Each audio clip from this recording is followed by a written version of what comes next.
मजा आएगा ना भिड़ो।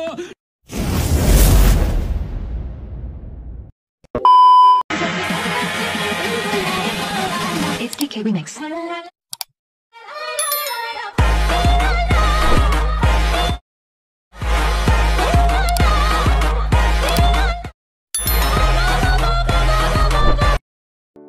नमस्कार मित्रांनो, तुमचं सहर्ष स्वागत आहे आपल्या यूट्यूब चॅनलमध्ये। तुम्ही जो आता डेमो व्हिडिओ बघितला तसा व्हिडिओ बनवण्यासाठी आपल्याला अलाइट मोशन ॲपची गरज लागणार आहे। मी अलाइट मोशन ओपन केलेलं आहे। मी तुम्हाला व्हिडिओच्या डिस्क्रिप्शनमध्ये बिटमॅप प्रोजेक्ट आणि शेक इफेक्टची लिंक दिली आहे। बिटमॅप प्रोजेक्ट ओपन करायचा आहे। तुमच्यासमोर अशा प्रकारचं बिटमॅप प्रोजेक्ट ओपन करायचं आहे। ओपन होणार आहे।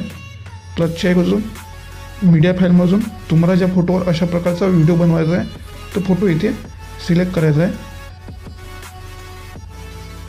मी हा फोटो सिलेक्ट करतो, त्याला फिल कंपोजिशन एरिया करून टाकायचा आहे आणि त्याला शेवटपर्यंत घेऊन जायचं आहे अशा प्रकारे। त्यानंतर आपल्याला फर्स्ट बीटवर येऊन येथे क्लिक करायचं आहे। त्याचे दोन भाग करायचे आहेत। त्यानंतर सेकंड बीटवर पण आपल्याला अशा प्रकारे, त्यानंतर इथे पण कट करायचं आपल्याला, जरा इथे पण आणि इथे पण कट करून टाकायचं आहे। त्यानंतर आपल्याला जे 2 नंबरचे जे लेअर आहे ते आपल्याला वरती घेऊन जायचे आहे, सर्वात वरतं। त्यानंतर आपल्याला बॅक जायचं आहे आपल्या शेक इफेक्टमध्ये।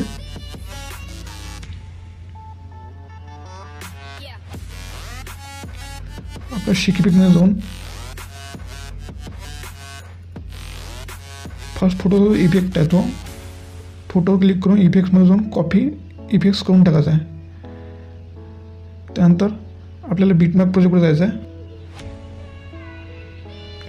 फर्स्ट फोटोला हा इफेक्ट पेस्ट करून द्यायचा आहे अशा प्रकारे। त्यानंतर आपल्याला पुन्हा बॅक जायचं आहे, आपल्या शेक इफेक्टमध्ये जायचं आहे। सेकंड फोटोचा जो इफेक्ट आहे तो आपल्याला कॉपी करायचा आहे, कॉपी इफेक्ट्स। त्यानंतर आपल्या बिटमॅप प्रोजेक्टवर जायचं आहे।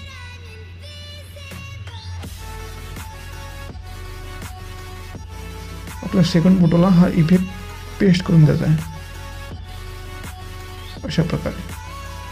त्यानंतर आपल्याला पुन्हा बॅक जायचं आहे, आपल्या शेक इफेक्टमध्ये जायचं आहे। थर्ड फोटोचा जो इफेक्ट आहे तो आपल्याला कॉपी करायचा आहे। फोटोवर क्लिक करून इफेक्ट्समध्ये जाऊन कॉपी इफेक्ट्स करून टाकायचा आहे।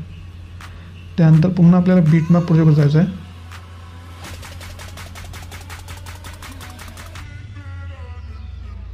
आपल्या थर्ड नंबरच्या फोटोला हा इफेक्ट पेस्ट करून द्यायचा आहे अशा प्रकारे।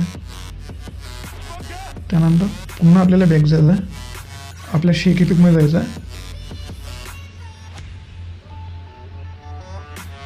आपला जो फोर्थ नंबरचा फोटो आहे त्याचा जो इफेक्ट आहे तो आपल्याला इथे जो कॉपी करायचा आहे, कॉपी इफेक्ट्स करून टाकायचा आहे। पुन्हा आपल्या बिटमॅप प्रोजेक्टवर जाऊन आपल्या फोटोला हा इफेक्ट पेस्ट करून द्यायचा आहे अशा प्रकारे। त्यानंतर पुन्हा आपल्याला आपल्या शेक इफेक्टमध्ये जायचं आहे। आपला फोटो जो आहे त्या फोटोचा जो इफेक्ट आहे तो आपल्याला कॉपी करायचा आहे, इथे जाऊन कॉपी इफेक्ट्स करून टाकायचा आहे। त्यानंतर पुन्हा आपल्या बिटमॅप प्रोजेक्टवर जाऊन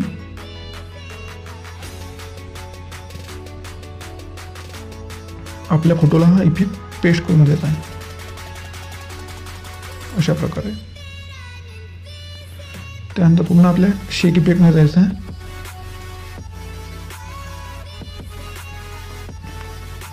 आपला जो फोटोचा जो इफेक्ट आहे तो आपल्याला इथे जाऊन कॉपी इफेक्ट्स करून टाकायचा आहे। त्यानंतर आपल्याला पुन्हा आपल्या बिटमॅप प्रोजेक्टवर जायचं आहे आणि जो आपला शेवटचा जो फोटो आहे त्या फोटोला हा इफेक्ट पेस्ट करून द्यायचा आहे अशा प्रकारे। आपल्या पूर्ण फोटोला इफेक्ट देऊन झालेला आहे। त्यानंतर आपल्याला पुन्हा बॅक जायचं, आपल्या शेक इफेक्टमध्ये जायचं आहे। 1 2 3 अशा त्या 3 लेयर्स आपल्याला सिलेक्ट करायचे आहे। इथे जायचं आहे आणि कॉपी 3 लेयर्स करून टाकायचं आहे। त्यानंतर आपल्याला आपल्या बिटमॅप प्रोजेक्टवर जायचं आहे। इथे जाऊन पेस्ट 3 लेयर्स करून टाकायचं आहे। पुन्हा ते लेयर्स सिलेक्ट करायचे आपल्याला आणि शेवटपर्यंत जाऊन इथे क्लिक करायचं आहे। अशा प्रकारे आपल्या व्हिडिओला HDR इफेक्ट लागलेला आहे. तसाच आपला व्हिडिओ पण पूर्ण कंप्लीट झालेला आहे. आपला व्हिडिओ एक्सपोर्ट करण्यासाठी इथे क्लिक करून घ्यायचा आहे आणि व्हिडिओ आपला एक्सपोर्ट करून घ्यायचा आहे. तुमचा व्हिडिओ तयार होऊन जाईल. तुम्हाला आजचा व्हिडिओ कसा वाटला कमेंट करून नक्की सांगा. भेटूया अशाच नवीन व्हिडिओमध्ये. तोपर्यंत जय हिंद, जय महाराष्ट्र.